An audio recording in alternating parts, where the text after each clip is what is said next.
We all go through something, we all have a story, and oftentimes we create negative thoughts in our head.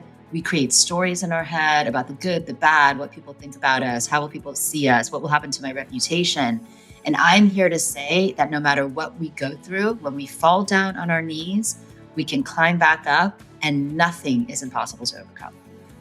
Hello and welcome to today's episode of the Keynote Curators podcast. I'm Seth Deckman, your Keynote Curator. Our guest today is Rashmi Airan. Rashmi, welcome to the podcast. Thank you so much, Seth. I'm thrilled to be here and to chat with you a bit. Our listeners are in for a treat. This is going to be a ride. We've all lived lives and you're no exception, Rashmi. I want to get right into the deep end, right into the heart of the matter. You have so much to share from a rich experience, both personally and professionally. The world is your stage, as Shakespeare said. Your audience, you have the massive TED Talk. Planet Earth is your stage. Everybody's listening to you for 5 seconds, 5 minutes. What's a core message or the most important thing to you that you would like to transmit to the world? Yeah, thanks, Seth, for that question. My core message really revolves around rising up. We all go through something, we all have a story, and oftentimes we create negative thoughts in our head. We create stories in our head about the good, the bad, what people think about us, how will people see us, what will happen to my reputation. And I'm here to say that no matter what we go through, when we fall down on our knees, we can climb back up and nothing is impossible to overcome. That really speaks to me, whether it's COVID, being a parent. I lost a parent very, very young, which kind of was an inflection point in my life. And really, later on, I'm a Gen Xer through and through. I can say that the gift of those moments are what the sum of who I am today and have made me stronger. And sometimes I pinch myself. I can't believe I got up after I fell down. So that really is something. Do you find that resonates with across the board, men, women, young, old, different generations?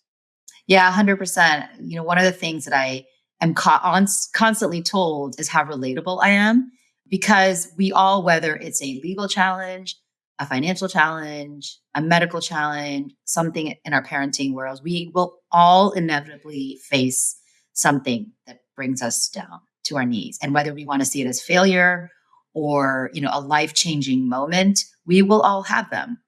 And I think the trick is, and the test for us is to take that experience, learn from it, grow from it, and then do something else, do something better.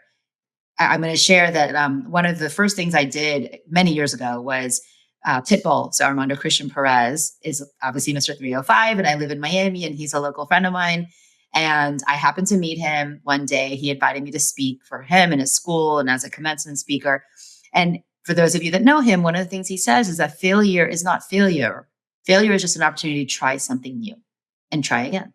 And that is like such a part of my core message and what I try to constantly keep remembering about my own life. Because, as many of you will hear in my stories, I did go to prison and I was an Ivy League attorney that ended up not where I expected.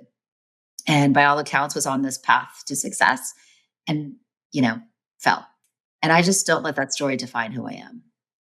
Right. It's one act. It doesn't define who you are. You said the phrase falling down and failing, and there is no other place. We're going to put a bookmark on federal prison and felonies, but there's no place where we can learn and which is just so fertile to harvest life lessons from than being a parent. You have 2 teenage children? I do. In fact, yesterday, my youngest graduated from high school. It was a day full of a lot of excitement, but gosh, a lot of emotion. And I found myself because my son is a year older. He graduated last year. He's just finished his freshman year at University of Florida.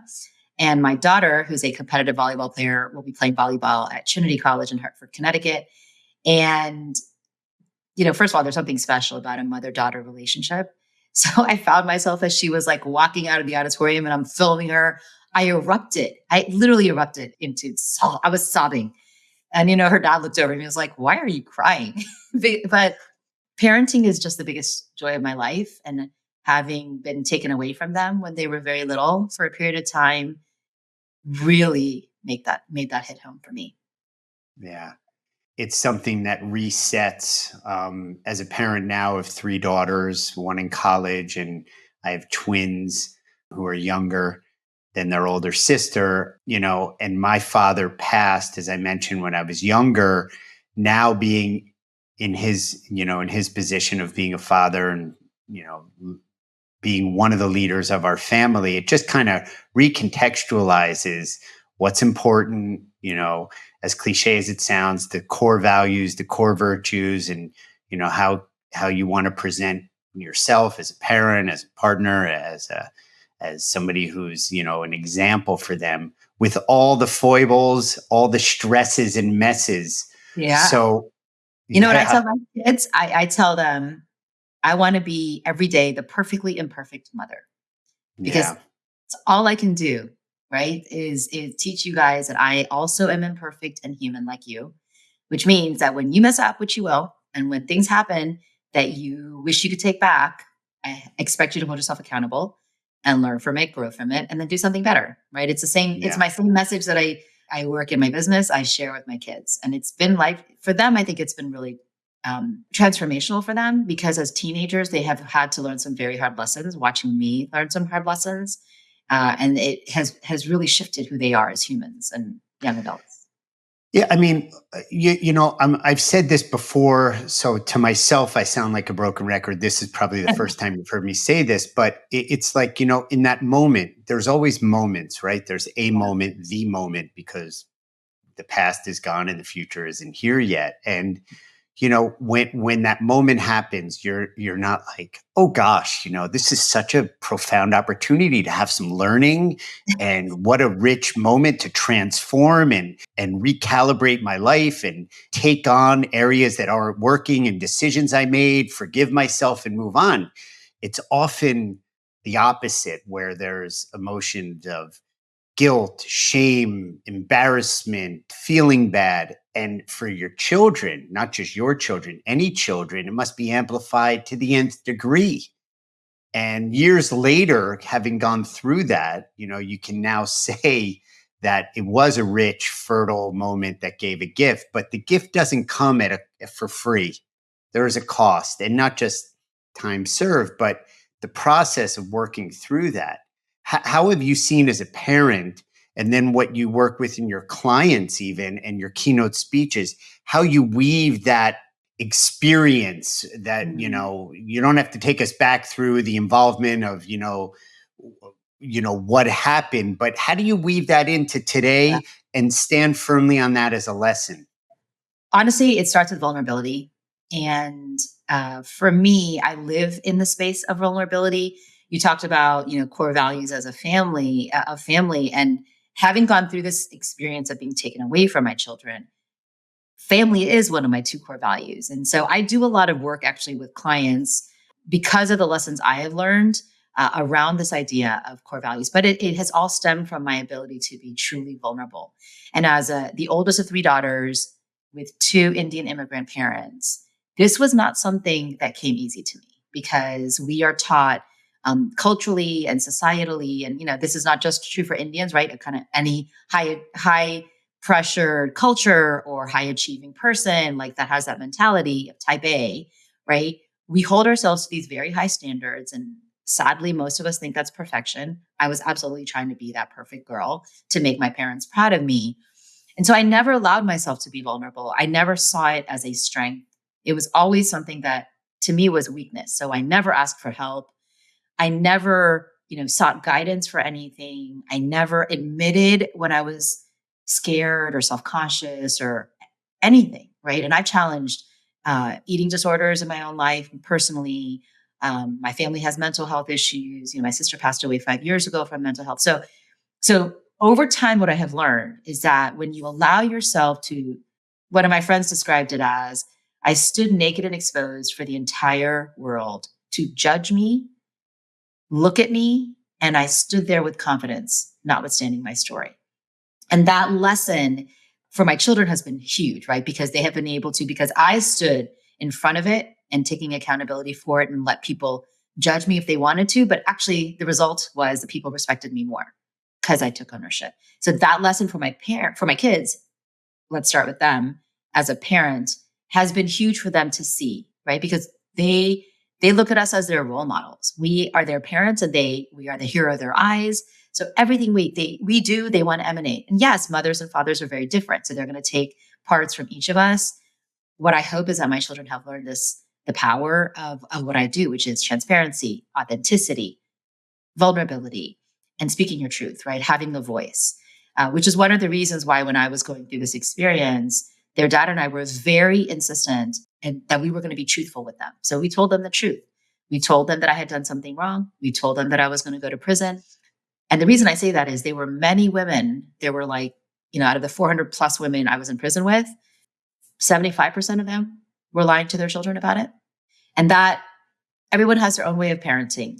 I was always, thank God my parents role modeled this for me when they went through hard times. So I've always known that I wanted to be honest and truthful with my children. And they have learned some hard lessons.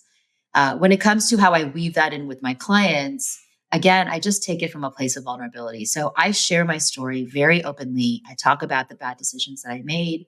I talk about very specific moments where, God, if I could just go back and change it, my whole trajectory could have changed. Now, spiritually, I believe that I was meant to go through this to learn some very hard lessons, because now I get to impact the world with my message and story in a very personal way and hopefully make things better for others. So they never do what I did and never make those, bad decisions. So whether it's a decision-making process that I've created that I talk through, or rooting in and, digging down into your vulnerability, and how do you do that? So being authentic, and a lot of the consulting work I do with clients is exactly that.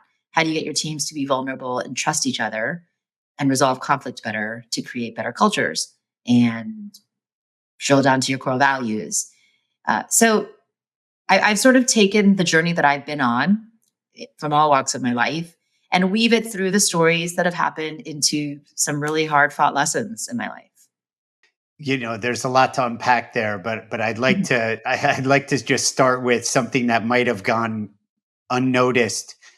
The fact that you're a child, the oldest child of Indian immigrants, and you weren't like a surgeon or an oncologist or a cancer researcher or something, you're already kind of in the doghouse. Okay. Well, I was a lawyer. Okay, I was still a lawyer. So, yeah, right. lawyer doctor. Right. But, and then you should be partner by like within 18 months or Right. something like that. Right. So, but, the vulnerability is really access to power. And in our society, it's kind of counterintuitive, or it's the inverse, where vulnerability is framed up often as weakness or not powerful, which is the opposite of being weak. And in your case, we talk to a lot of guests on our podcast that have been through so many different things. And one of the things is that I've come to realize with working with speakers for 20 years and having my own life experiences is that courage isn't like as a virtue or as a core value. Courage isn't something you just go into the gym and lift some weights on. It's actually acquired after you're vulnerable, after you've stood naked in front of the world, proudly taken it, call it what you want. It's then acquired, and it's something that then has to be constantly developed because, okay, I've gone through that ring of fire with my children, and oof, what a relief, or I feel power around that now, and I'm expressed, I'm not constrained. But then there's the neighbor, then there's your pharmacist, then there's people at your gym. So it's on and on. But I think that what I'm getting to is it kind of feeds on itself. The through line here is that you're consistently vulnerable, you're consistently telling the truth, and the power as a mother to their children of being that, albeit in the context of doing something wrong and writing it, is just so admirable. And the keynotes you give, the consulting clients you work with are just so fortunate to have that, because to me, as I'm listening to you and I've heard you speak, there is this aspect of a spiritual, not just an emotional journey. Could you talk a little bit about that? Yeah. So I'm really fortunate that I have parents that have stood by me through all of this. And I remember one of the first things my mom said to me when I first got the grand jury subpoena, and I was freaking out, scared, and I really thought my life was over. Because, just to give you a picture, right? I had spent my whole life trying to be this perfect kid, graduating from the best schools, getting all the awards, like And you're highest the honors, everything. oldest. You're the first. Right. So, and my mom is the oldest of all of her siblings, Wow. and I'm the oldest. So I'm like the oldest of all of the cousins. Right. On my mom's side of the family, that's like 12 cousins. And so I did feel a lot of pressure.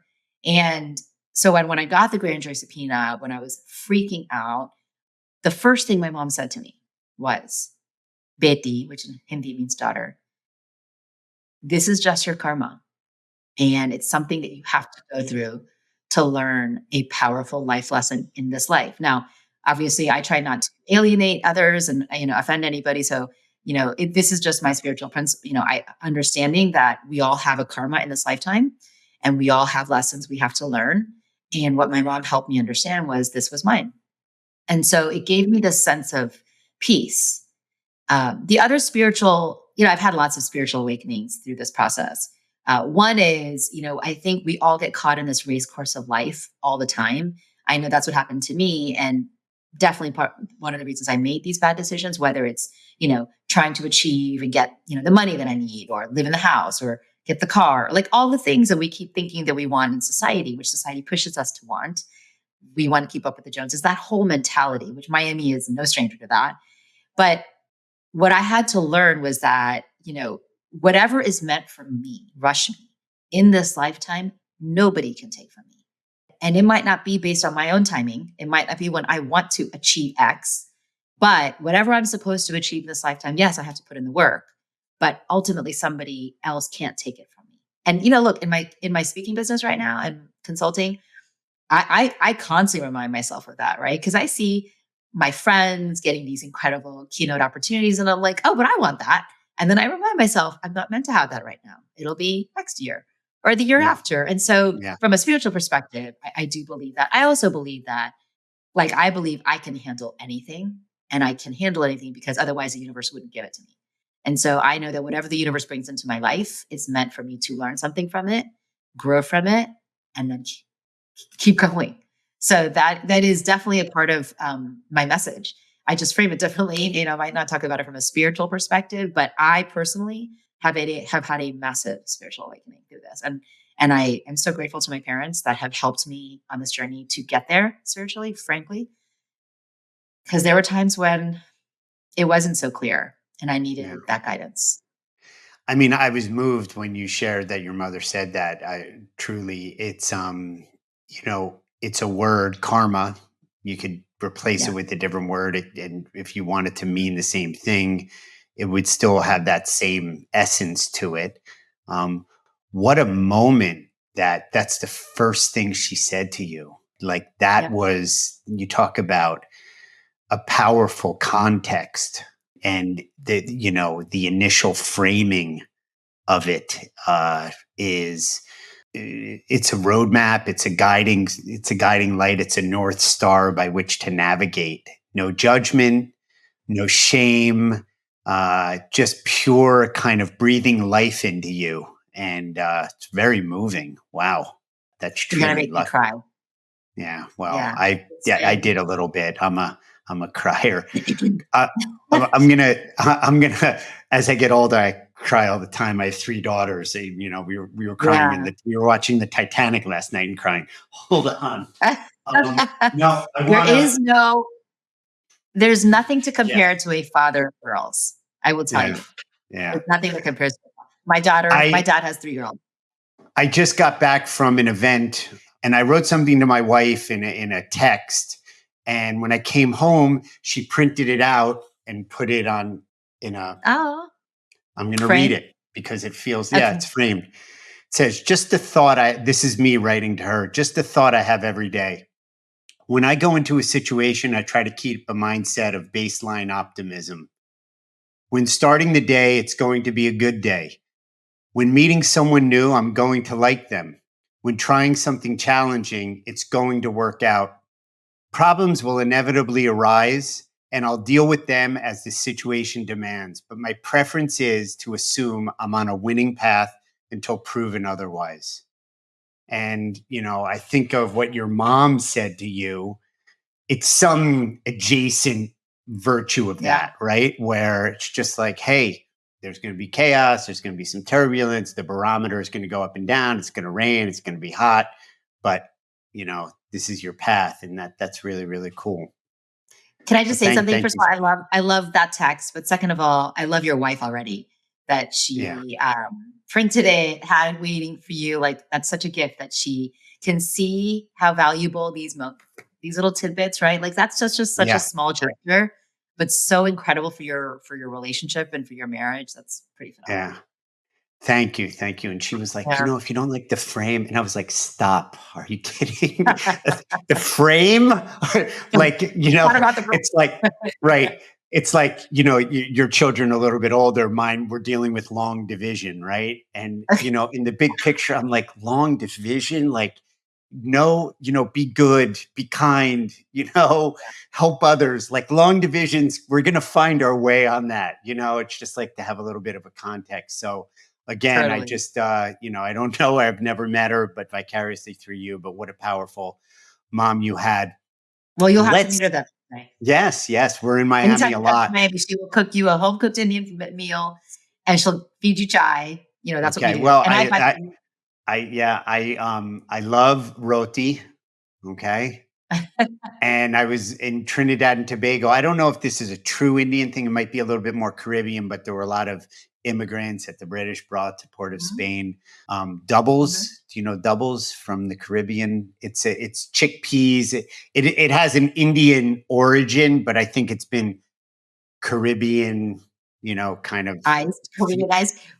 So the chickpea dish that we make, if it's chickpea curry, we call it chole or chana masala. Okay. I don't know if it's that or if it's like No, a but bread. it's doubles, so it's on top of like the best thing I can think of is like a tortilla in Spanish, like a little Okay, flour dip. so I know exactly what you're talking about. Yeah. We call that chole bhature, Mm, and chole is the chickpea curry, and it's on top of bhature, which is a special. yes.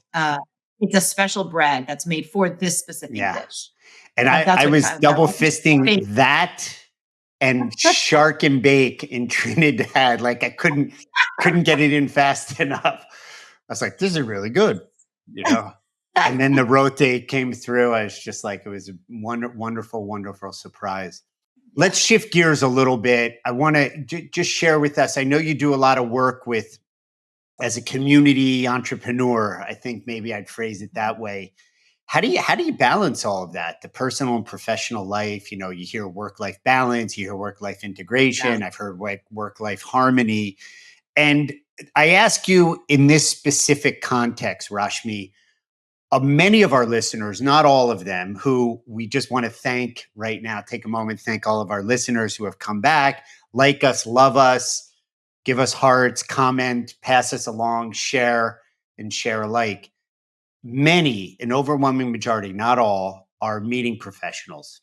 And they're the chief cook and the bottle washer. They're also mothers, parents, partners, neighbors.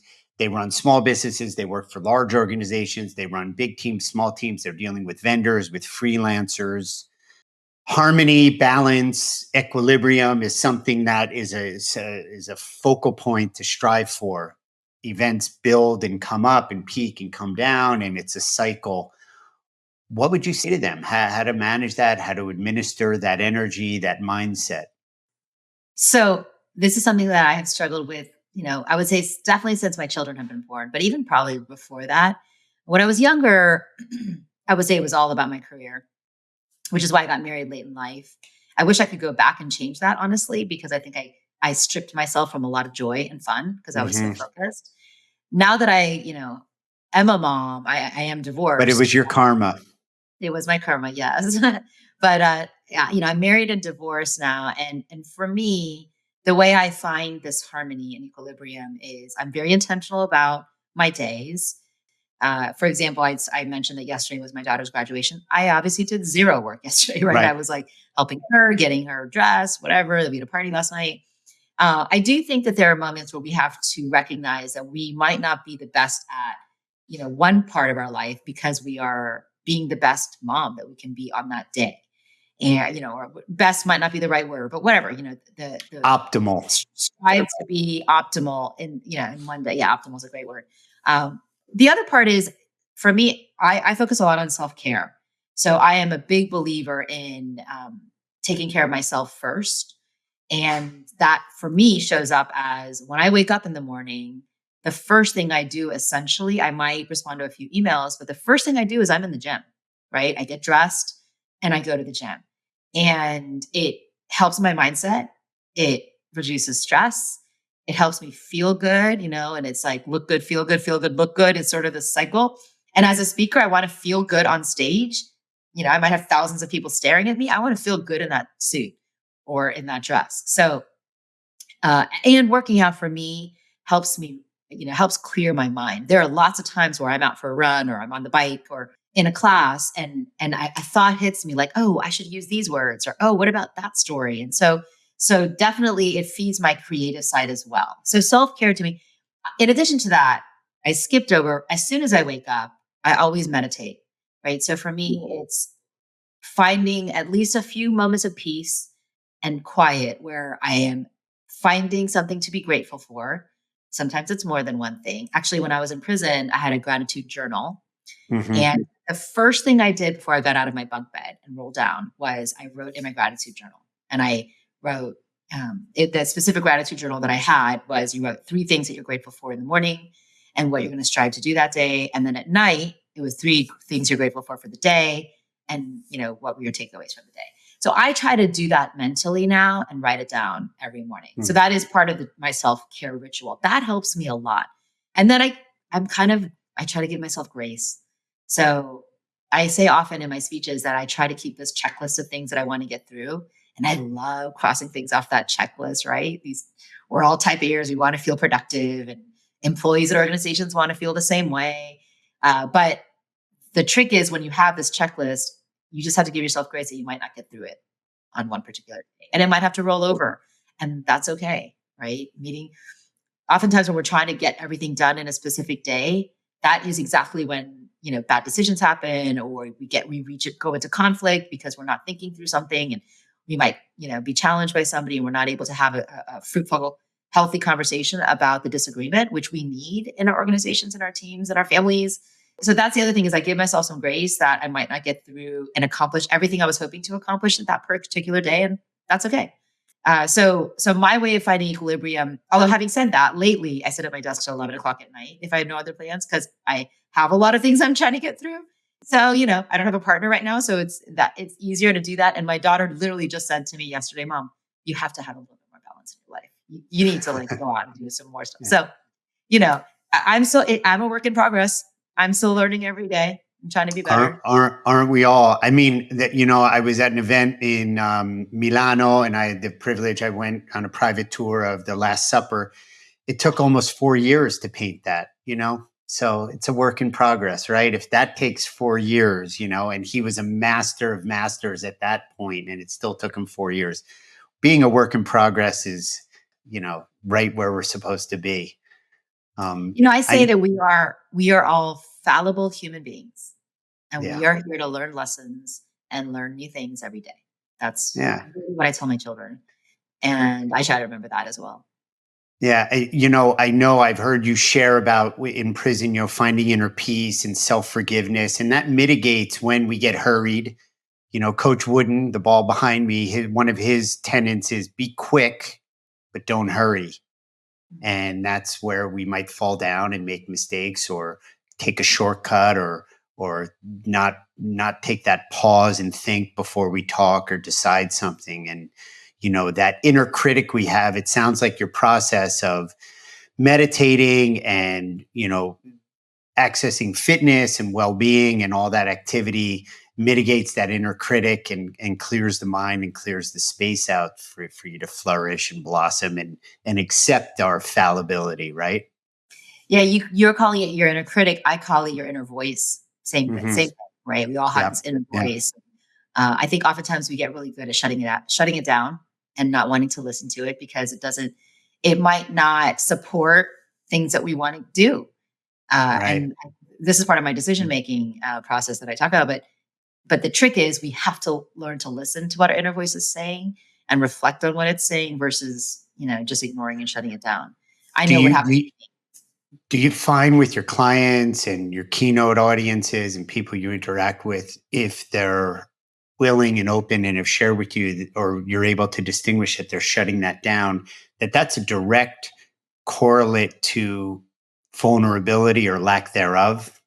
I'm not sure that they have ever shared it with me, but I've certainly seen it through the team building work that I do in corporations. So, like, for example, I was just sitting with a C-suite executive team a couple weeks ago, and we were doing like a 3-hour, whatever, core values and team building experience. And I start out with this really impactful exercise that inevitably forces every person to reflect on their life. And there are always going to be people in an organization, in a team like this, where you might have 75% that do the work, right? I give them some peace and some silence to really reflect. But so 75% will do the work, and people share things that they've never shared with their peers or their teams that they've been working with for 20 years, right? And these are the experiences that shape who we are and creates our core values and creates why we do things the way we do. But there's always that 25% that just can't let themselves get there. And Yeah. so I think the trick in teams these days is to help foster more of that vulnerability. And it's not a one and done. It takes time to get to the point where those 25% of the people, whatever that number is for the team, that aren't willing to just let their guard down, right? Let their armor down, as Brene Brown says. It takes a constant sort of reinforcement, reiteration of why it's so important. And the more we talk about it, the more teams, those that are willing to be vulnerable, keep doing it. That 25% eventually do slowly open up. So, oftentimes I'll work with a team over a course of a year, like quarterly, I'll come in and you can see the shift at the end of the year of what happened, just because it was a constant reiteration, reinforcement of why being vulnerable, it's life-changing. It creates such a better feeling, and the power that you gain from that, like you said, Yeah. is really transformative. And, the 25%, if there is that, it's not a one and done. So if Yeah. there's a slow burn and a long game of creating that culture, that environment, that ambiance, that ecosystem, it's not that they don't have a choice. In Spanish, we say, no, otra no me queda, right? There, it sounds better in Spanish, but it's not like there's no choice, but the pull and the appeal to slowly disarm, to Yes, take the opposite exactly. way of Brene saying it, you got your armor, to disarm becomes so attractive, and it's almost inevitable at some point, right? Because the energy it takes to stay so constrained and so closed, Exactly. It's is so true. just One of the things I have said to people is that I had to lose my freedom to gain complete freedom. mm, And that lesson for me, and the reason I say that is the loss of my freedom has allowed me to be 100% vulnerable, which has given me such freedom because I don't pretend to be something I'm not. I don't hide behind something I want to hide behind. Like my friends say, I wear my heart on my sleeves. If I'm upset, you'll know I'm upset, right. and sometimes that's I not so candid, but Yeah. because I have no filter. But I it's mean, just that. yeah, I don't know what, I'm with you so intently, and I know how much you love basketball, and I love basketball, and you have such a powerful story. And I don't know why I'm thinking of Coach V. And I know you're a Tar Heel through and through, and his Wolf Pack a little bit before I you were there did so well. But at the very end of that famous speech, at the very, Yeah. very end, which is so moving, his family, his children are there, Jimmy V. It's just, he says, the music comes on and the red light goes on the camera, and he goes, "They're cutting me off. I got a body full of tumors and they're cutting me off." Like, he was so free just to be like, screw you, executive producer and TV and commercials and Yes. sponsors. Like, I'm Oh, here fully self-expressed. Like, and I'm just present to that with you. The great framing of that, lose the freedom to gain the freedom. It's just so gorgeous. thank you. I actually just was at NC State. I told you I was born in Raleigh at NC State That's Hospital. right. And my dad got his PhD there. So the athletic director of Corrigan just invited me, and I was working with his executive team. So I do a lot of collegiate athletic work as well. And so when I was there working with his executive team, of course, I got a tour of all of NC State's athletic facilities, which is really amazing. And of course, there's, Coach V's quotes everywhere. And there's one quote, I would have to find it now, but it's like prevalent. And it just took me back. You had Coach V, and then you have Dean Smith, because I'm a Tar Heel. So, and you look at these two phenomenal coaches and Coach K, frankly, right? So you have, you have Valvano, Smith, you have all these amazing coaches in that tri-state area. And think about what they produce. And it all came, if you're talking to me as a leadership consultant, right? It came from this amazing leadership of folks that really did not have ego, but lived for their children, focused on the student athletes, which I love. And we can see how that produced, amazing championships and phenomenal players. Yeah. And those players have then become their own rights. Look at Hubert Davis, right? So they have become their own leaders, and by watching their own leaders. So, right. You talk about it's the research triangle, right? But now I'm thinking it's the leadership triangle. Yes. Right? Oh, we should coin that, the leadership triangle. All right, Siri, make sure we get that trademarked. Okay. Yes, exactly. I'll help you. I can do that. Thank you. Well, Rashmi, we could go on and on. I feel like as I say to many guests, we've left a little bit on the table. I want to come back and see the progress, whether it's a book or a film or whatever else you have ahead of you, whatever karma holds for you. I'd like to revisit and check in with what you've accomplished and achieved, which is just so incredible up till now. Thank you. I'll just say one more thing. There is a docuseries that will be coming out soon. It's being pitched to all the major networks from a documentary producer that currently works with CAA, and he's been working on it for 3 years since my Washington Post article came out. And it should be a really interesting pitch, and he's committed to doing it. So it's in the works. I read the article. Say the title of the article again. Oh gosh, I don't even remember it. It's like I have to look it up. We'll put it in the show. We'll put it in the show notes. But it was such a great title. It's a catchy title.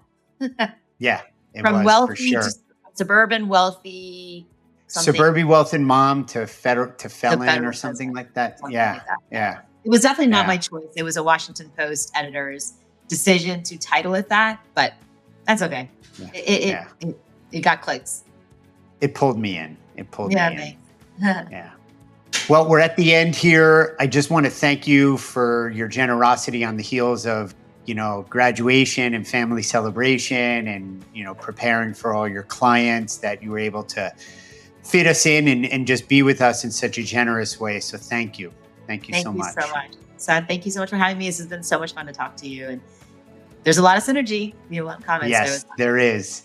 And to our listeners, thanks for coming back. For the first timers, thanks for joining us. As I say, like us, love us, share with your neighbor, your mailman, your banker, your postman, your pharmacist, whoever and anybody you run into, because you'll be smarter for it.